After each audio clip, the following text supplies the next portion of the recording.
Good day, we are the Group 4 and we are about to present to you the Diplomat and the media. So let's start with the famous quote from the former President of United States. We began the 19th century the choice whether or not to bespread the nation coast to coast. Began the 20th to harness the Industrial Revolution. At the dawn of 21st century, we must now choose how to shape the forces of international age and global society. Bill Clinton, 42nd President of USA. So, sinasabi lang dito na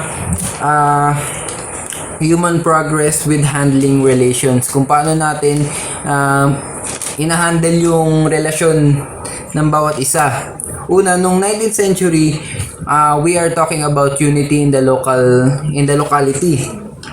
Yung pa, yung sa kung paano magkakaisa yung bawat mamaya ng bansa mo. Sunod naman yung from unifying, pangalawa naman yung sa 20th century, yung sa Industrial Revolution, kung paano mo i-handle naman yun, yung mga nangyari dati. And yung sunod ay 21st century to getting into international engagements. Yun, eto na yung, dito na pumapasok yung diplomatic relations natin. Meron tayong two major issues the country faced in 19th and 20th century. Meron tayong dalawa. Una, yung global society and information age. Una, yung global society. Sovereign of independent states will require management of ever-increasing skills and perception.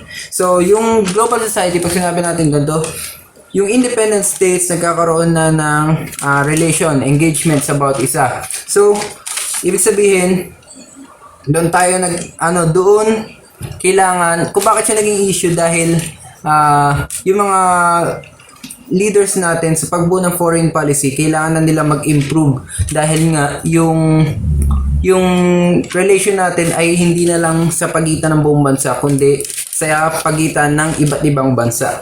Not information age, constant adaptation and awareness of such, particularly in television, can be employed in service of diplomacy. Information age, nag-improve ang technology natin pagkatapos ng industrial age, industrial revolution. Nagkaroon na tayo ng television, ng mga digital apps, digital media. Ngayon, kailangan na mag-adapt din ng mga leaders natin, pati ng mga representative natin sa pagbuo ng foreign policy dahil nga mas aware na yung mga tao sa mga nangyayari at mas madali nang napapasa yung information. So, sunod, throughout the ages, communication used for diplomacy has been person to person through envoys and ambassadors, of course. Sunod, diplomacy relates to study of documents considering the evolution of media communication that the written word medium in particular had a significant influence on formulation of foreign policy. So pag sinabi natin ganito, diplomacy relates to study of documents. Dati kasi, doon lang tayo kumukuha ng information sa mga written document para sa pagbuo ng foreign policy natin. Sa mga kung ano lang yung nasulat. Ngayon, ang disadvantage noon, kapag hindi nasulat ang isang information, hindi na natin siya magagamit. Kasi nga, wala na tayong pagkukunan. Pero dito ngayon, mutually advantageous relationships between the diplomats, journalists, and radio broadcasting. Now the age of satellites and digitalization impact of audiovisual image demands the diplomats' attention. Ngayon, nagkaroon na tayo ng television, ng internet. Ngayon, yung information mas mabilis na napapasa. Ngayon, mas nakikita natin, mas malaki na yung kaalaman natin tungkol sa relation ng bawat bansa. Kung matatandaan natin, noong nagkaroon tayo ng kauna-unahang diplomasya, as in, di ba wala pang written agreement na nag-exist between the two states. Example dito yung Byzantine diplomacy, di ba more on verbal agreement sila, or negotiation, more on verbal negotiation. Pero pagdating na Italian diplomacy, doon pa lang tayo nagkaroon ng improvements na kung saan meron na tayong written agreement na nangyayari. Na kung tawagan natin ngayon ay parchment-based writing. Sabay na ang pag-unlad ng industrialization and digitalization. At the same time, nag-resulta ito ng mga pagbabago sa kung paano tayo nakikipag-ugnayan at nakikipag-alyansa sa mga nais nating bansang maka-alyansa. Ngunit, hindi lang naman ito patungkol sa pakikipag-alyansa. Ang evolution na ito, ang television revolution na ito ay malaki ang impluensya, lalo na sa pag-formulate ng foreign policy. Pag sinabi kasi natin television diplomacy, sabi sa diplomatic handbook, malaki daw po ang impluensya nito sa men's mind. And nakakatulong ang television diplomacy upang magkaroon tayo ng global awareness. It provides global awareness. And it motivates the world's population into innovation and new ideas. Dahil sa television diplomacy, unti-unti nararamdaman ng mga tao na hindi na sila nilaleft aside and nakikita na nila na may parte na sila ng decision making, particularly when it comes in domestic and foreign policies. Now, pag-usapan naman natin yung impact ng television revolution when it comes in policy formulation to national and international. Nationally, malaki talaga ang epekto ng television lalo na sa formulate ng government in terms of foreign agenda. The fact that according to the book, may tatlo daw po elemento ang bawat bansa sa pag-formulate ng mga foreign policy. And ano ba yun? First, the rationale.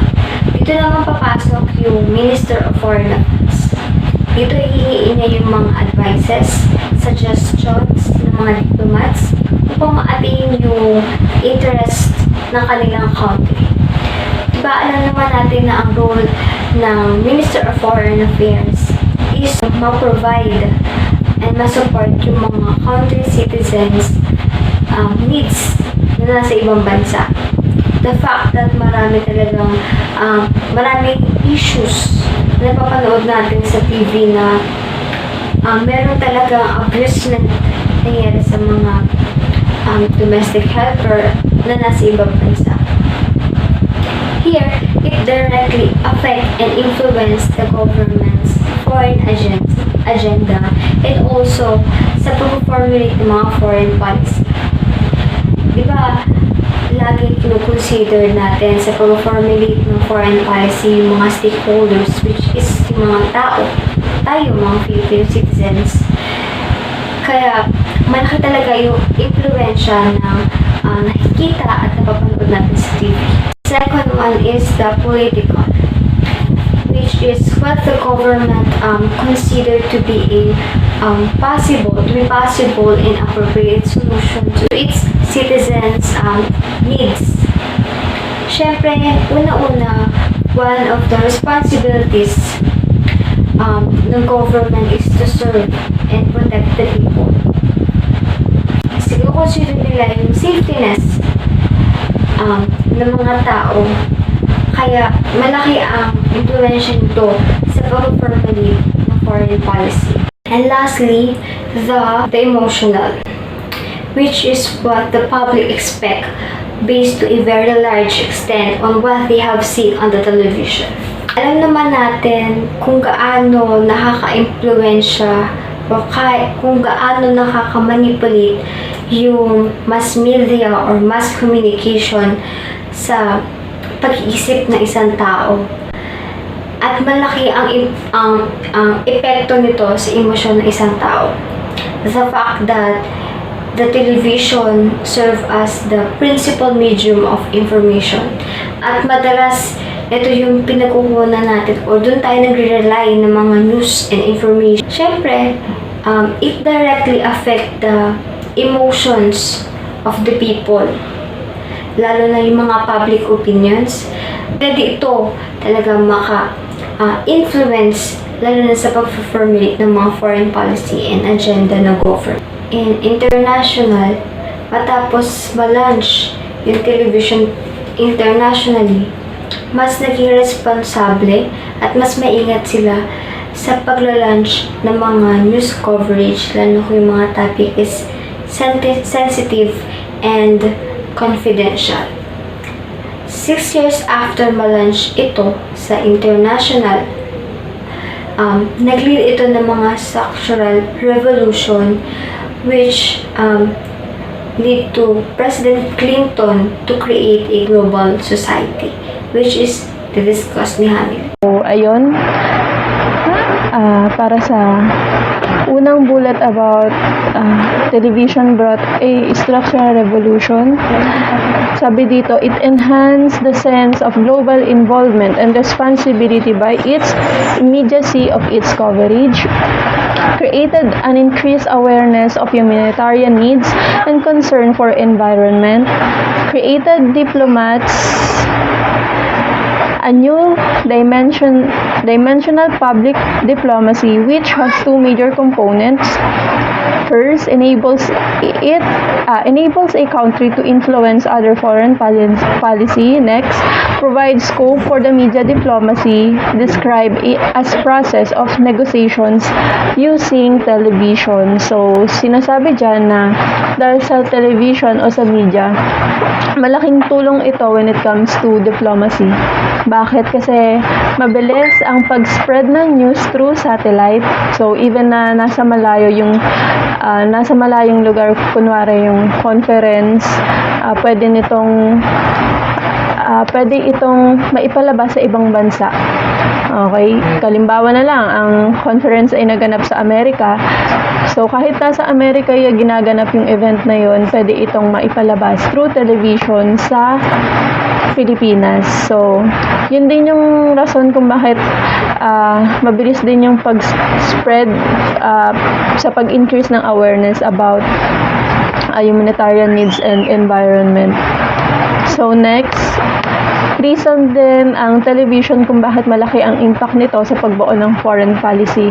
Kasi 'di ba minsan kapag ang isang bansa ay umapila o nagbibigay opinion sa iba pang bansa, ginagamit yung television para ipabatid nito yung gusto niyang mensahe na kung saan nakikita ito publicly na maaaring maka-impluwensya doon sa ibang bansa. The situation has been reached where the international television companies wants a video news release, a professional video cassette which has three characteristics. First is suitable for television presentation. It can be produced and put in the storage and brought. It carries the message that the instigator wishes to put across to a whole wide audience as possible. It carries the message that the instigator wishes to put across to a whole wide audience as possible. So, sinasabi lang dyan sa slide na yan ay yung mga content ng mga broadcast ay pwedeng ma-preserve dahil yung video recording ay pwedeng ilagay sa cassette tape para hindi mawala at para nga ma-spread siya sa iba pa. Technology can bring danger as well as benefits in the form of disinformation and misinformation. Pag sinabing disinformation, a form of deliberate deceit which is by no means new to diplomacy. Next, yung misinformation, a provision of false image without evil or deliberate intent. So, ang pinagkaiba lang ng dalawang yan, pag sinabing disinformation, yung goal o yung hangarin nung nagpakalat ng informasyon na yon ay siraan or ibahin yung kwento about sa isang ahensya, about sa isang estado, about sa isang paniniwala. So, ito madalas siyang kumakalat ng patago para at maitago yung katotohanan sa publiko. Yung misinformation naman, yun naman yung maling impormasyon na maaring sabihin nating based on facts pero hindi kabuuang tumpak. Kumbaga misleading yung news or yung information na ipinakalat niya. So for this part, we have the major components of misinformation. So what is misinformation again? Just like what the previous reporter said, misinformation are information that is misheard, misremember, or misleading information that we share to other people. So ito yung mga information na pinaniniwalaan natin na tama, pero hindi naman natin alam na ito pala ay mali. So we have the major components of misinformation. The first one, we have the technical limitation. We all know the phrase, the the praise, news is where the camera is. So, kung nasa ng camera, nandun ang balita. So, bawat kibot at bawat galaw ng mga crews, the staffs, the cameramans, and reporters, ito ay, kumbaga, naglalabas ng pera. Costly, kumbaga. So, ito ay nagiging factor para malimitahan, especially kapag maliit lamang yung budget na allotted sa cover ng isang balita or the side of the news. Let's take for an example the issue about the ambassador na minamaltrato ang kanyang katulong. So, ito ay, as we all know, the ambassador Marichu Mauro sa Brazil ay minamaltrato ang kanyang maid na Pilipina. So, what we see and what we only know is kung ano man yung given at hand, kung ano lamang yung available resources, because we cannot go immediately there sa Brazil and cover the whole story or get the side of the ambassador in instant, kumbaga. Kasi nga, kung pupunta tayo doon, maglalabas ng pera. So, kung konti ang budget mo, hindi mo makukover yung story na gusto mo at makapunta sa Brazil. So, that is an example of a technical limitation. So, for the second one, we have the selective perception and subjectivity. So, every production ay merong producer.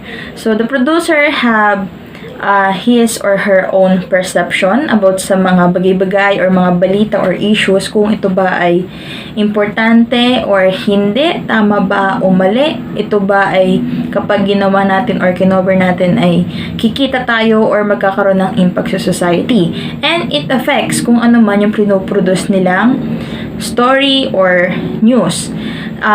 Every perception have, kumbaga, yung pag-create ng perception and even decision ay may mga factors na nakaka-affect dito, and I can say that it can be a personal choice or meron tayong bias na makikita. So, lahat naman ng mga nababasa natin, nakikita natin, ay ito ay meron ng bias comments, as I can say, na syempre kung ano yung nakikita nila, ano yung pinaniniwalaan nila, more likely ay ito yung ibinabalita nila.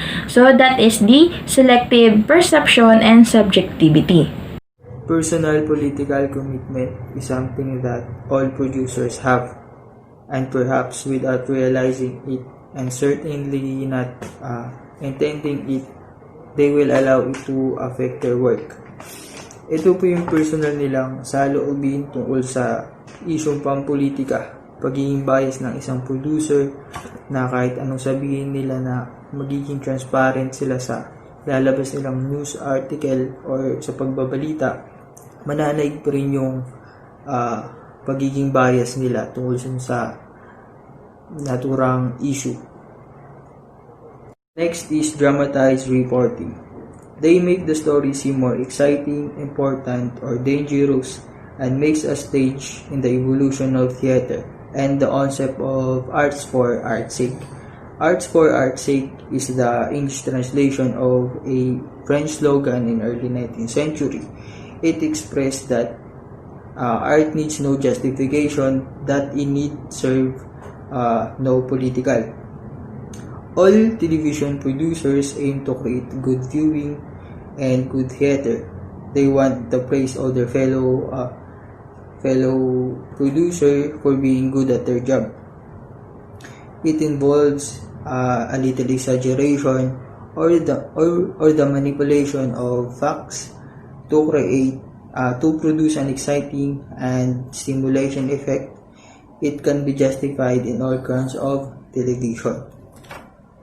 So, kung makikita nyo dito na post-fabricated reporting, camera crews can rarely be on the spot when an event occurs, just as the fire brigade can rarely be there when the fire breaks out, but they can be there soon after. The consequence is that many of the events seen on television are replays of what took place earlier on, paid for replays but post-fabricated nevertheless. So what does it mean?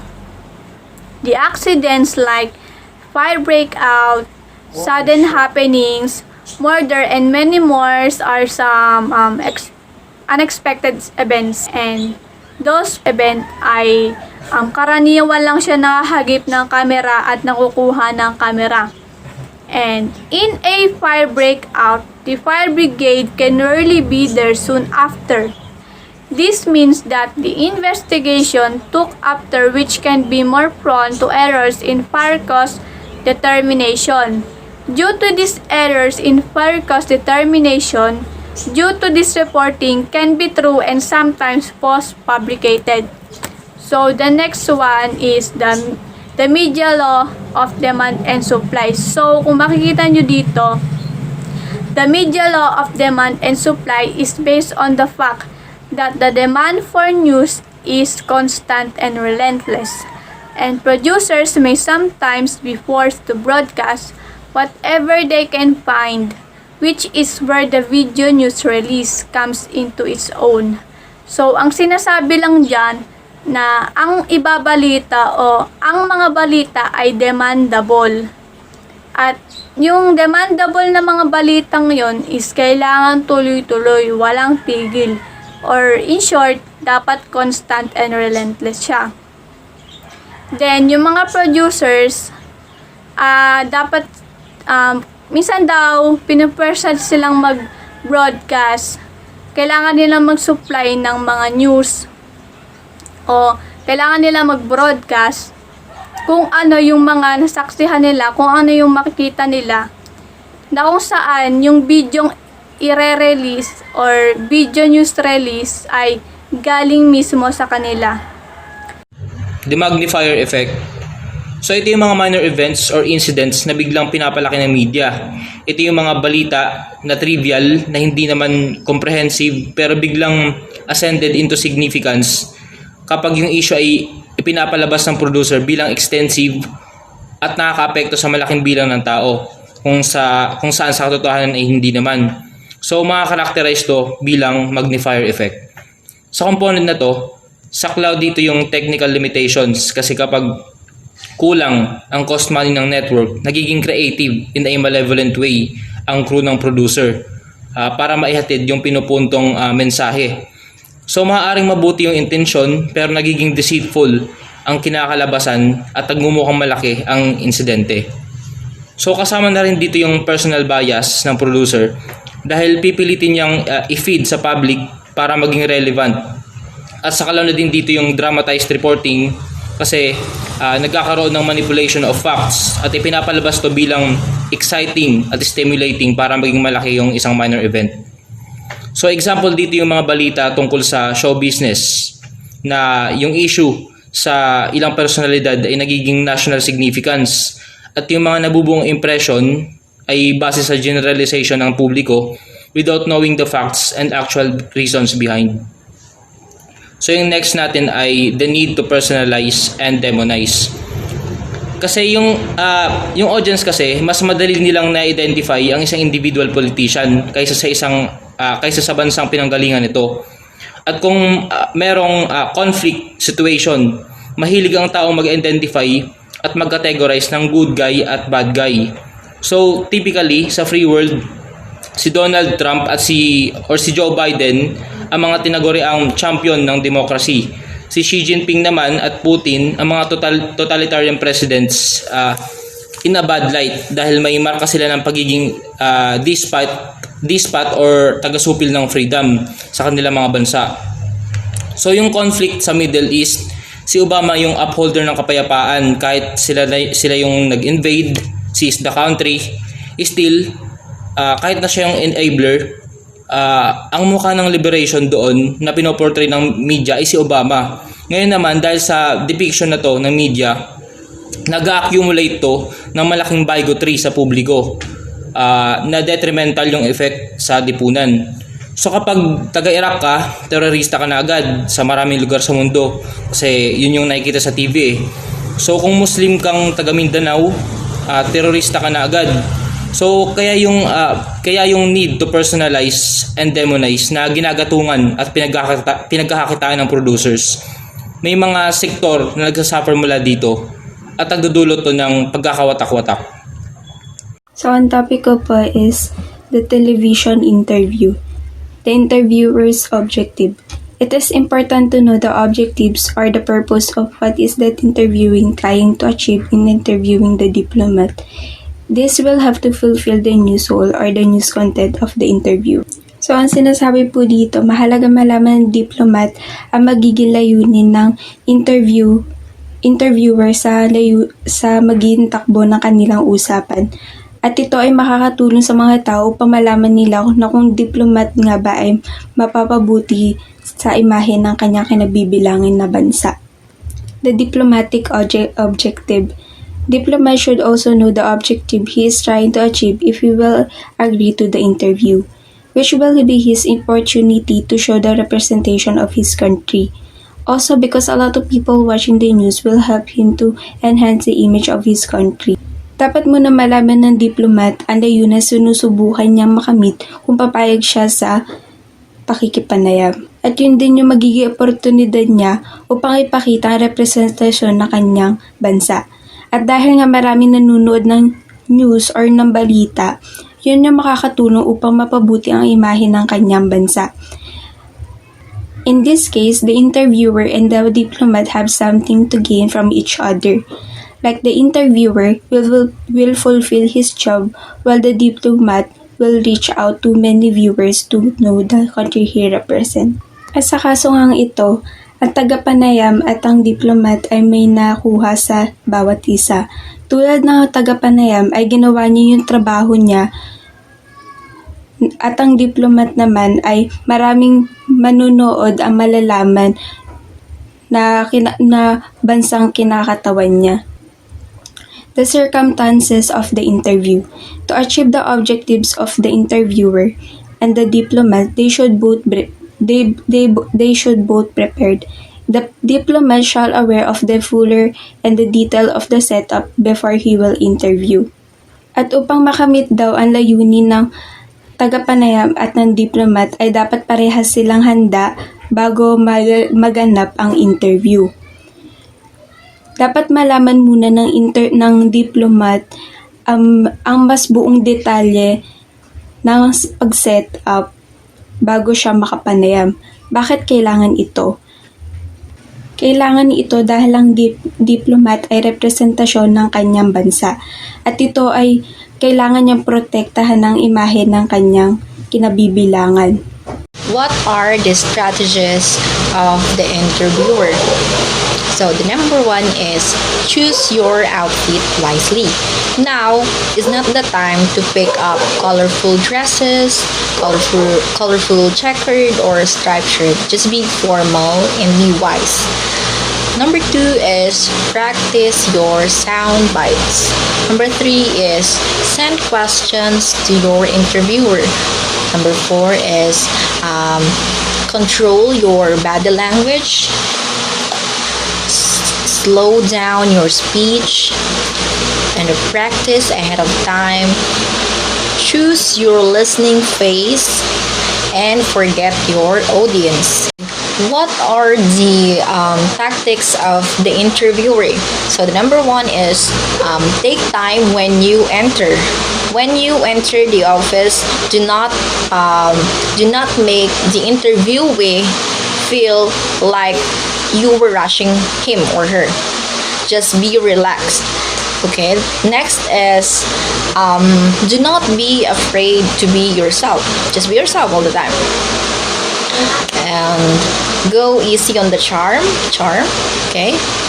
Don't over answer because for example, the interviewee asks you, "What's your name?" Okay. Directly answer your name. So what's your name? My name is Lalami Martinez Ramos. And do not over answer. That's it. That's a specific question and there should be a specific answer. Okay. Okay. Make your case in writing.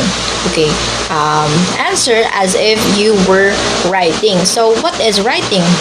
Okay. When you write, there is a subject and a thought in the sentence. When you write, you should put punctuations, same as when you speak. When you speak, it should be a sentence. Okay, it's not just an incomplete thought or phrases. It should always be a sentence and end with a period. Okay, so make an offer. Okay, another thing, invite yourself back, and this is the most important strategy. This is the most important tactics of the interviewer. Leave behind a relevant keepsake. I will be discussing the tactics and techniques of the diplomats. So yun na nga, these are limited by the facts that the producers of the program controls the cameras. Exactly. And that viewing audience identifies with the interviewer. Ganito kasi yan. Actually, the behind the camera, wala silang access kung ano yung nangyayari in front of the camera.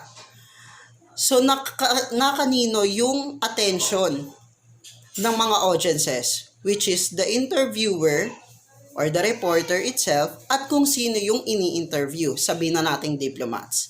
What is the advantage of it?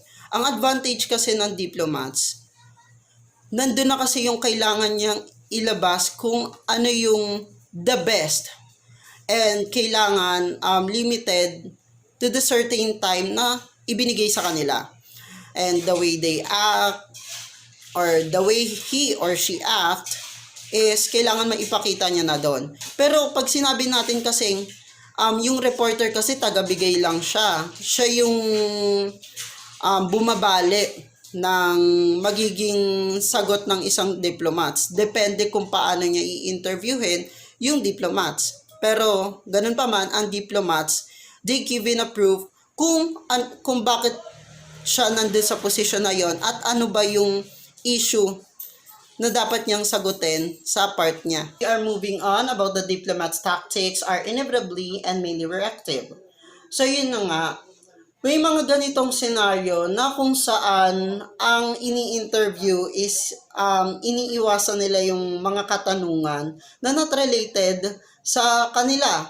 So tinitake advantage ng media ang isang senaryo na kung saan magbabato sila ng katanungan at ang nakakahanga dito kung paano ba magre-response ang isang diplomats or sabihin na natin hindi diplomats sa mga ini-interview kung paano nila ma-handle yung ganitong katanungan.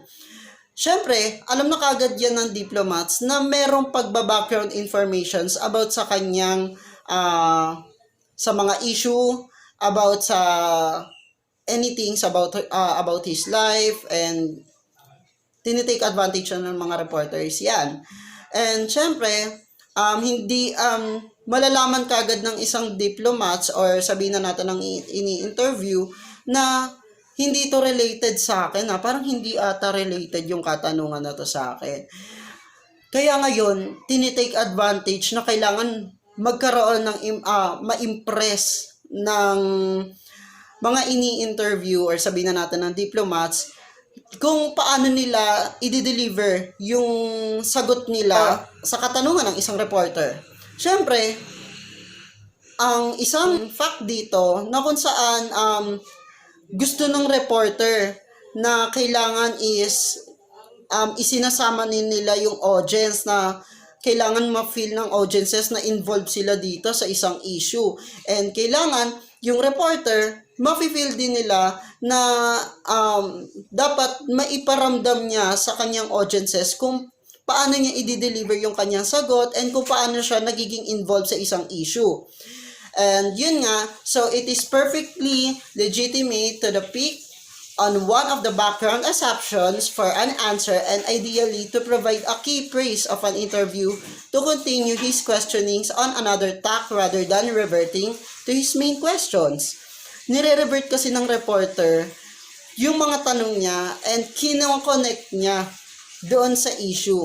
And dahil nga, di ba, meron naman, kumbaga tayo kapag tayo natatanong lang ng ating mga kachismosa dyan may part na nag-iisip tayo kung kailangan ba natin tong sabihin or hindi, kailangan ba nating pag-isipang mabuti or kailangan ba is magsinungaling tayo, may mga ganong part. So what the interviewer is seeking achieve is harmonious flow of questions and answer. And syempre, na hindi dapat na-break yung sequence, yung pagkakatahi ng kanilang gustong mangyari dun sa interview. Okay, so the diplomat techniques may be divided into content and presentation. Paano pag sinabi nating content? Pag sinabi nating content, yun yung kung ano yung nilalaman ng sinabi ng isang diplomats or ano ba yung information na pwede natin makuha sa kanyang sinabi. Sinabi naman nating presentation, yun yung the way we express through body language, appearances, and through voices. So, kapag sinabing yon, yung tatlong part na yun kasi is very important when it comes to face the media, to face the camera. Kailangan you are look professional and look intelligence itself. And when it comes to appearance. And pag sinabi naman nating body language is, it is how we express our thoughts through body language. Like for example, ako, I express this report through hand gestures like pointing out, china-chop-chop ko yung report para mas ma-express ko ng ayos ang report na to, and I will explain it clear and perfectly. And syempre sa voice, pag sinabing voice, kung ito ba parang choppy, hindi naman siguro. Kung ang boses ko ba halatang kinakabahan ba ako, or may sakit ba ako, inuubo ba ako, makikita or aaral ng isang viewers or ng audiences kung ang isang tao bang to is prepared or well prepared to this kind of interview or ambience of this presentation. In doing interviews kasi, we should assess the diplomats kung anong klaseng psychological elements pagpasok nila doon sa studio. Sabihin na natin ang room. Anong klase ba ng ambience and ano ba yung mood na maaabutan ng diplomats doon sa interview panel. Yan. So, kung ang interview ba is merong a lot of audience or may mga audiences ba, or kung kailangan ba ng mga audiences na makipag-participate when it comes to interviews and the issue na ibabato para sa diplomats, kailangan i-aware natin ang diplomats pagdating dito kung if you are a media. Ganun yung mga techniques nila. And in televisions, syempre, ang interview, meron niyang major rules na dapat sinusunod. And first is preparations and role awareness. Syempre, dapat you are always prepared. Parang sa isang gera, alam mo namang isinaba ka sa gera nang hindi ka prepared. Anong mangyayari sa'yo? Mamamatay ka lang. So, kailangan, pag sumaba ka sa gera, you have always armor, kailangan meron kang mga sandata. Anong connect nito sa interviews? Sa interviews kasi, kailangan you are aware kung anong issue yung dapat mong kasasadlakan or kung ano yung dapat at hindi dapat mong sasabihin sa isang interview. Dapat advanced thinker ka na as a diplomat, and dapat alam mo kung ano yung magiging flow ng interview. Kumbaga, iwasan natin yung pagiging lutang. At second one is, dapat alam mo yung papel mo. Baka naman kasi is, binatuhan ka ng isang issue about MMDA, pero hindi naman pala yun yung papel mo. So, parang isang sampal sa hangin lang yung tanong and sinagot mo siya. So, kapag ganun yung nangyari, you are always pointing straight to the point. And the second is central message and executions of plan. Paano nga ba to? Kasi, ang interview kasi, syempre, maraming mga tanong sa diplomats, and ngayon, eto si diplomats, magbibigay siya ng kailangan concrete na plano. Kailangan kung saan ang mensahe ay talagang on point, kung ano ba yung mga adhikain na gusto niyang ipatupad, and gusto niyang ipakita sa lahat ng mga nanonood sa kanya. Kailangan ang diplomats kasi is always prepared sa dapat niyang sasabihin. So, connection pa rin sa number 1, preparations and role awareness. So, kailangan kasi, ang tao kasi nakatutok kung ano yung sentro ng usapan and kung paano ma-execute, being as a diplomats, kung paano niya execute yung mga planong ito na balak nilang ipatupad. And the third one is catch the audience attentions. Bakit? Bakit kailangan mong i-catch yung attention ng mga audiences mo? First, as a diplomats, bonus points na kasi dito yung charm mo eh.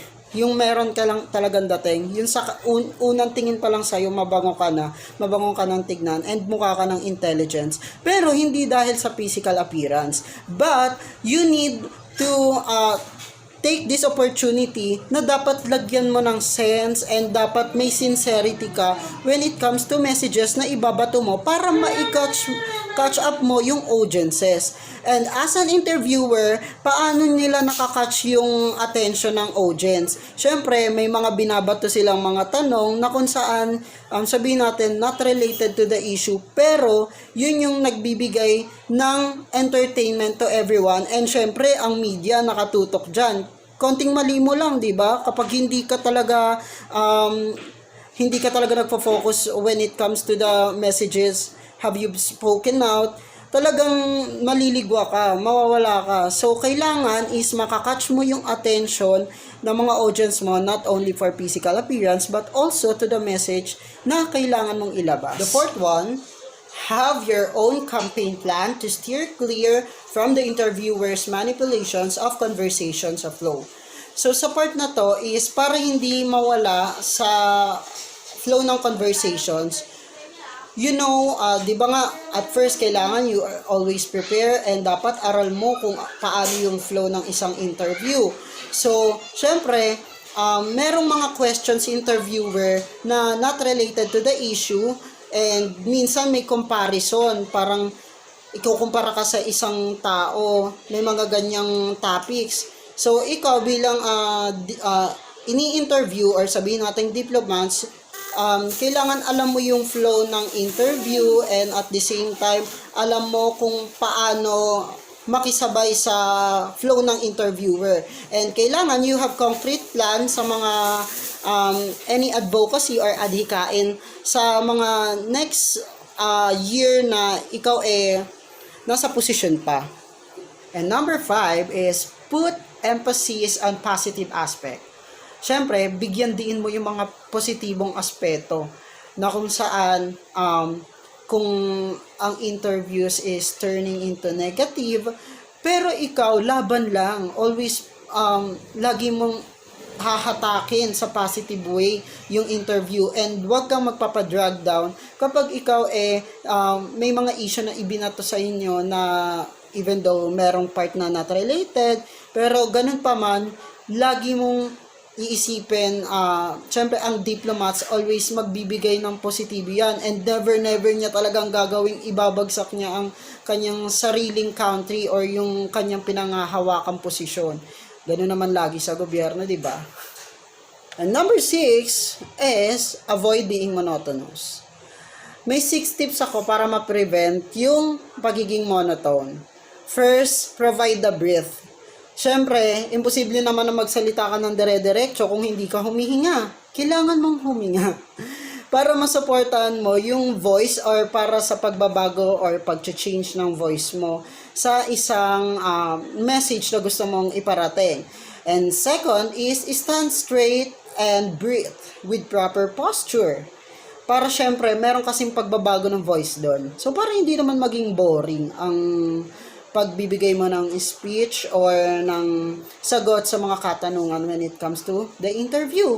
And number 3 is use your voice as a highlighter. Meron kasi tayong mga messages, like for example, na kailangan natin bigyan ng DN and kailangan nating i-highlight kung ano yung gusto nating i-point out to everyone. And 4, syempre uso din mag-post, tapos hinga ka ulit. Syempre, alam naman dire-diretso ka. Kailangan, syempre, di ba nga, sa pagtuturo ng sentences, may tuldok. Kailangan mo din tumuldok. Kailangan mo din mag-post.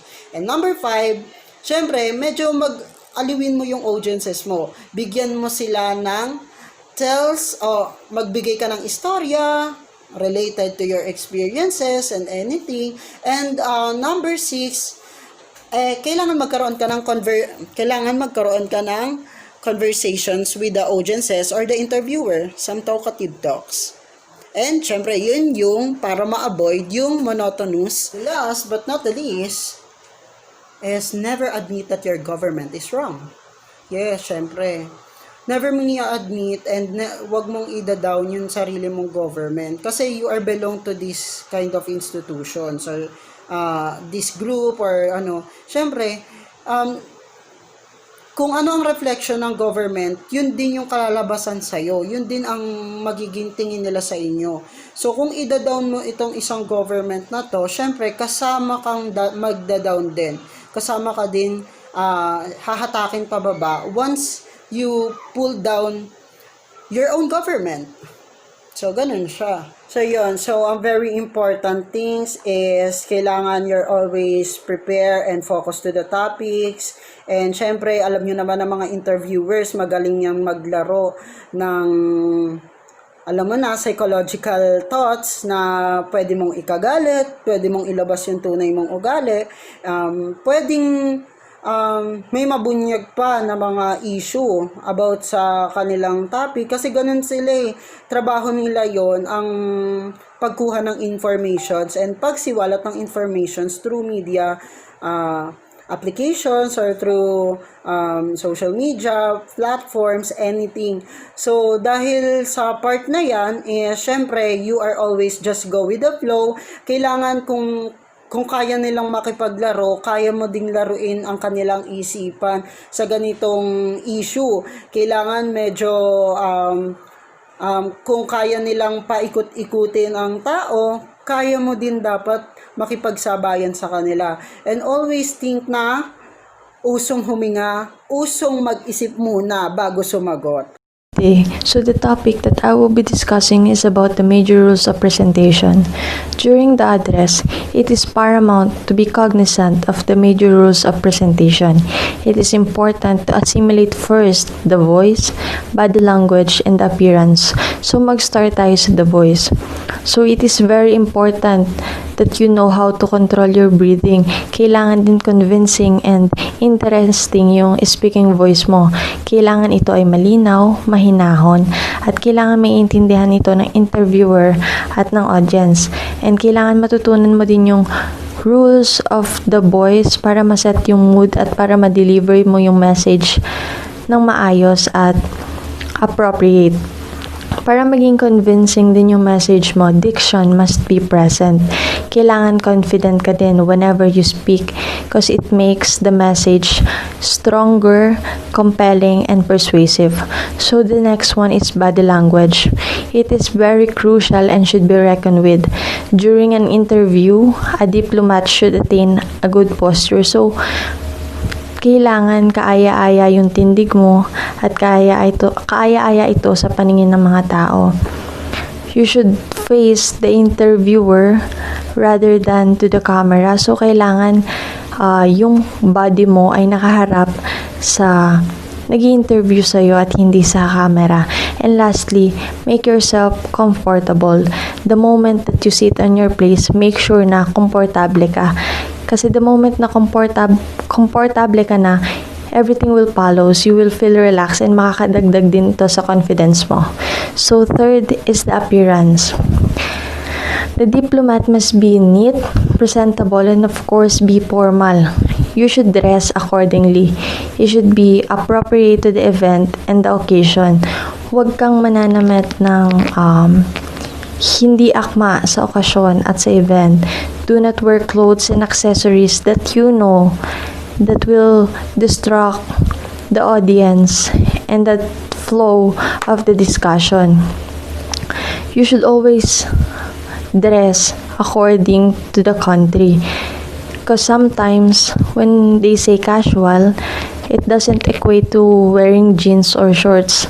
Not like here in the Philippines, kapag sinabi natin casual, ito yung mga kasuotan na maaari nating suotin sa kahit saan. Maaari tayong magsuot ng jeans or ng shorts or skirts. But in other country, when they say casual, medyo semi-formal pa rin to informal. And kailangan din natin i-maintain and sundan yung conservative dress rules nila like skirt length and low necklines. Kung masyado ba tong skimpy, masyado ba tong mahaba, or okay lang ba, o masyado bang mababa yung neckline, or masyado mataas. So, it is always better to dress up than to dress down. And kailangan iaayon natin yung kasuotan natin sa event at sa okasyon. So in general, it is irrefutable that technological revolution reconfigured the process and undertakings of diplomacy. It shapes and ushered the politics of the modern world and consequently creating an entire global generation of people that hinges for information on the technological media. Like any other unprecedented acceleration, the technological revolution constitutes the overhanging dangers to the global society, like the proliferation of information. Then again, an attainable and feasible platform for information engenders an array of public that is exposed to actualities and variety of information which they can analyze and ponder for themselves. So, hindi natin maikakaila na ang technological revolution ay nag-arrange muli ng makabagong proseso at mga gawaing diplomasya like from using articles, newspapers, up to blogging, broadcasting, and using social media, etc. And those platforms helps in delivering informations to people from different places. So, sa bilis ng ikot ng technological revolution, nagkakaroon din ng danger in global society like pagkalat ng mga maling informasyon or yung tinatawag natin ngayon na fake news. But despite of those misinformations, through this platform, makakatulong ito upang matuklasan natin yung katotohanan at yung differences of information through understanding it by ourselves. And with that being said, it is an imperative for the diplomatic world to diverge from its old patterns to the dynamic technological media. So we also need to diverge, as I said, from old and ang pangunahing layunin naman ng diplomasya is to make ourselves be heard clearly, and moreover, it is an undeniable fact that media is one of the major key players in the political scene today, and governments must utilize the most potent resource available for diplomacy, and that is the technological platform. So that's all. Thank you and have a good day.